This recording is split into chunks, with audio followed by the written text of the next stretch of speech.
अस्सलाम वालेकुम। अच्छा, ये आपका टेस्ट है 19 फेब का 16.1 सेकंड हाफ। सबसे पहले आपने लिखी है definition phase lag and phase lead की।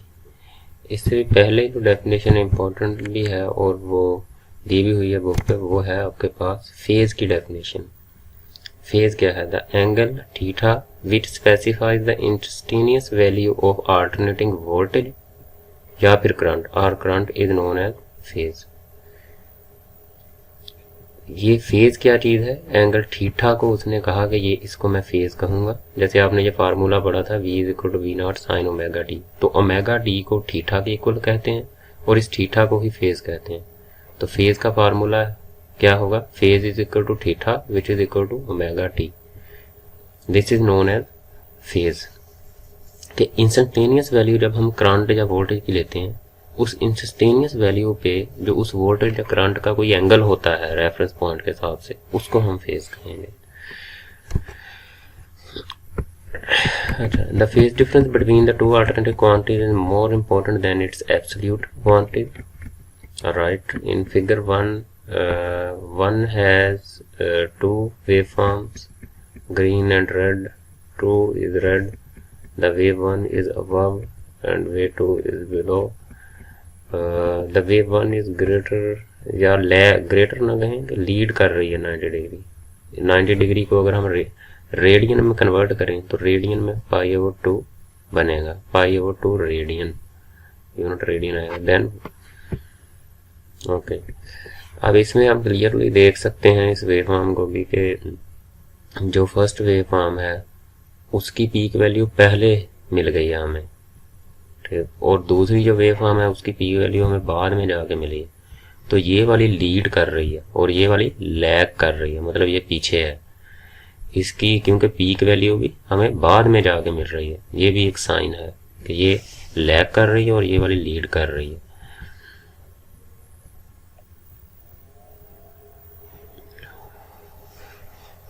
और जीरो पे अभी ये नेगेटिव साइकिल में है। जीरो पे देखें तो ये अभी फुल पॉजिटिव साइकिल इसका स्टार्ट हो गया और ये अभी अपने नेगेटिव साइकिल में ही है और अब जाके इधर जाके इसका फिर पॉजिटिव साइकिल स्टार्ट होता है। तो क्लियरली ये वाली जो वेव फॉर्म है ये लैग कर रही है। Okay, alright. ये शॉर्ट के हिसाब से कर रहे हैं तो डेफिनेशन इससे भी ज़्यादा इम्पोर्टेंट हमने वो फेज़ की डेफिनेशन और उसका जो फार्मूला है वो मिस किया है। Phase of an AC, the instantaneous value of alternating voltage और current is given by formula. The theta is okay, ये आपने लिख दिया। Okay, the theta is represented the instantaneous value of alternating current और the voltage known as phase. The theta that represent, theta मतलब वो angle जब हम alternating voltage या करंट की कोई इंस्टेंटेनियस वैल्यू लेते हैं टी पे, तो उस वक्त जो एंगल होता है उस एंगल को नाम देते हैं हम फेज का। Okay, when theta is equal to 0 तो साइन 0 0, तो ये आप क्या निकाल रहे हैं? वोल्टेज की वैल्यू उसमें निकाल रहे हैं आप। 90 डिग्री पे आपको फुल मिलेगा पॉजिटिव वोल्टेज, 180 डिग्री पे भी 0 मिलेगा, 270 डिग्री पे फुल नेगेटिव मिल जाएगा। ओके, और 360 डिग्री पे भी आपको 0 वोल्टेज मिलेगा। The phase of alternative voltage at current at 90 degree maximum at positive end minimum at negative. दोनों हो गया। ओके, ये आपने बाद में लिखी है। Okay, good. ओके,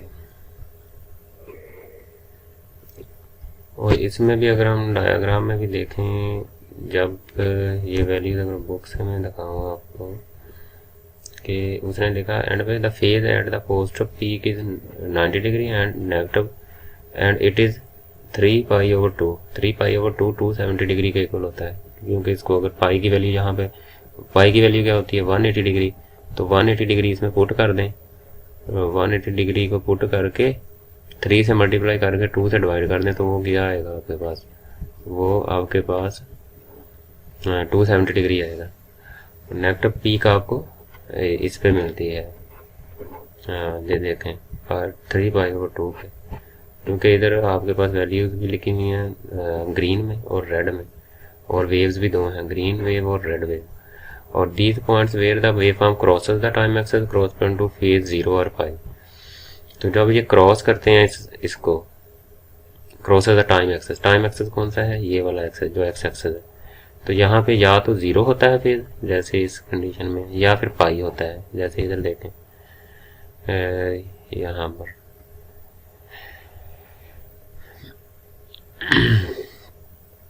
यहाँ पर पाई है, ओके, पाई या 0 होगा।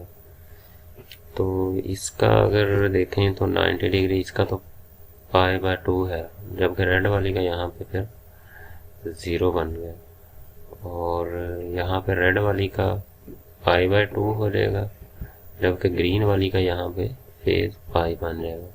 तो उसमें जहाँ पे क्रॉस करेगी वेव टाइम एक्सिस तो वहाँ पे उसने इंफॉर्मेशन दी है MCQs के तौर पे, वहाँ पर फेज या तो 0 होगा या फिर फेज पाई होगा, इन दोनों में से कोई होगा। Okay,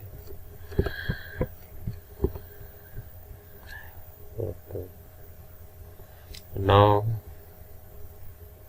okay, similarly the figure B shows that the waveform 2 is greater ना कहें इसको लीड कहें, ठीक है, लीड कर रही है या लैग कर रही है, ग्रेटर वगैरह का वर्ड मुनासिब नहीं है। Then the wave 2 lead wave 1 by π/2। Vector representation of AC voltage और करंट। अच्छा, इट्स लेंथ जो होगी वेक्टर की वो उसकी RMS वैल्यू को शो करेगी, ठीक है। It is in the horizontal position the instant when the alternative quantity is 0 and increasing possibly। Horizontal position में तब ही होगा जब क्वांटिटी 0 होगी या फिर इंक्रीजिंग होगी। ओके, ये उसकी 3 शराइत हैं। सेम, तो इसको आपने इस वेव फॉर्म को इस शक्ल में रिप्रेजेंट किया, जहाँ जैसे इधर 90 डिग्री है उसका यूनिट, इसका π/2 का क्या यूनिट होगा, रेडियन, तो इधर रेडियन भी साथ लिखें आप, ठीक है। और ये लेंथ जो है ये किसको शो करती है, करंट की वैल्यू को RMS में, और ये वोल्टेज की वैल्यू को शो करती है इसमें RMS में। RMS ना भी लगाया हो तो हम यही अज्यूम करेंगे कि वो वैल्यू जो है वो RMS में है। इसने बुक पर भी नहीं लगाया लेकिन ये RMS में ही है। इसमें आप इस चीज़ का ख्याल रखें, जो करंट है उसकी ये देखें ग्रीन जो है ये बड़ी लाइन है और वोल्टेज की लाइन छोटी है। Okay, horizontal voltage waveform leading the alternate current by π/2। Voltage की वेवफॉर्म 90 डिग्री ऊपर है, वो शो कर रहा है कि वो लीड कर रहा है वोल्टेज, लेकिन वोल्टेज है क्या, वोल्टेज की अगर पीक वैल्यू देखें तो वो कम है, वो कम पीक पे जा रहा है। जब ये पीक पे जाता है तो ये ज़्यादा ऊपर जाता है, समझ रहे हो बात को। इसलिए इसकी जो करंट की जो ये लाइन है हॉरिजॉन्टल ये बड़ी बनाई है, और वोल्टेज 90 डिग्री लीड तो कर रहा है, मतलब उसकी पीक वैल्यू पहले आ जाती है और इसकी पीक वैल्यू देखो बाद में जाके आई है, लेकिन है वो उसकी वेवफॉर्म अगर देखें तो वो उसकी पीक वैल्यू कम है। फॉर एग्जाम्पल अगर इधर 10 है वैल्यू, तो जब ये करंट की पीक आई है तो उसकी इधर है वो तकरीबन 12 या कह लें कि 14 पर है, तो इसलिए उसकी लाइन भी बड़ी है, इसकी लाइन छोटी है। ओके, तो इस चीज़ का भी ख्याल रखना है लाइन बनाते हुए। वोल्टेज की लाइन क्योंकि एम्पलीट्यूड उसका कम है तो उसकी लाइन भी छोटी बनेगी, इसका एम्पलीट्यूड ज़्यादा है तो इसकी लाइन बड़ी बनेगी। हाँ, ये है कि ये 90 डिग्री लीड कर रहा है इसलिए वोल्टेज की ऊपर को बनेगी और करंट की नीचे को बनेगी या हॉरिजॉन्टल डायरेक्शन में बनेगी। तो इन छोटी छोटी चीज़ों का ख्याल रखा करना है आपने, यही असल में कंसेप्ट होता है। एसी सर्किट इसमें से तो कुछ खास नहीं था, उसने कहा था कि पहले रजिस्टर होती थी। अब जो हम सर्किट्स को डिस्कस करेंगे उसमें एक तो इंडक्टर आ जाएगा, कलेक्टर नहीं इंडक्टर, इंडक्टर होगा इधर, ठीक है, इंडक्टर एल और capacitor C. Okay, then we move on to the Ahmed test. Phase of AC, the angle theta which specifies the instantaneous value of alternate current or voltage in phase of AC representing omega representation by theta. Formula इसका क्या होगा, formula ये है इसका, ये formula है इसका, ये तो इंस्टेंटेनियस वैल्यूज को ही शो कर रहा है। असल जो फेज का फार्मूला है ये है जिसकी आप डेफिनेशन देख रहे हैं। फेज होता है एसी का, डीसी का फेज नहीं होता। और ये जो आरएमएस वैल्यूज होती हैं ये भी एसी की ही होती हैं, ये सारा कुछ एसी, क्योंकि इस चैप्टर का नाम ही एसी है, अल्टरनेटिंग करंट एंड या वोल्टेज। और RMS values, average mean square values, ये सारी एसीज की होती हैं, ये डीसी करंट या वोल्टेज की वैल्यूज नहीं होती। For example in figure shown below the value of theta at points, ये कुछ एक्स्ट्रा हो जाएगा, इधर तक भी काफ़ी था, उसके बाद डायग्राम बनाई जा सकती थी। There's a short question.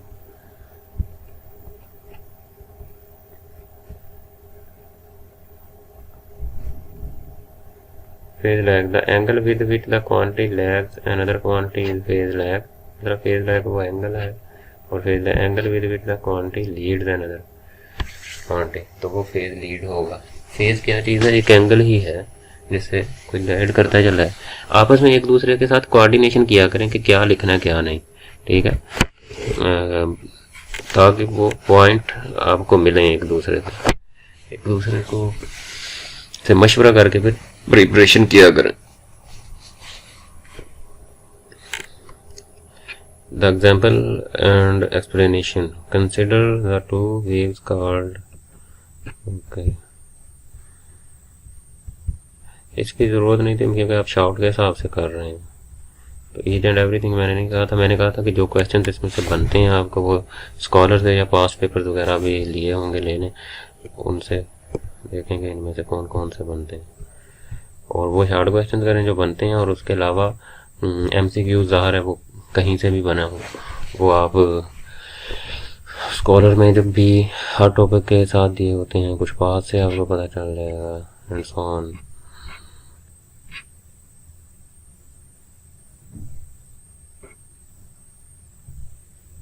Conditions are given below. Its length represent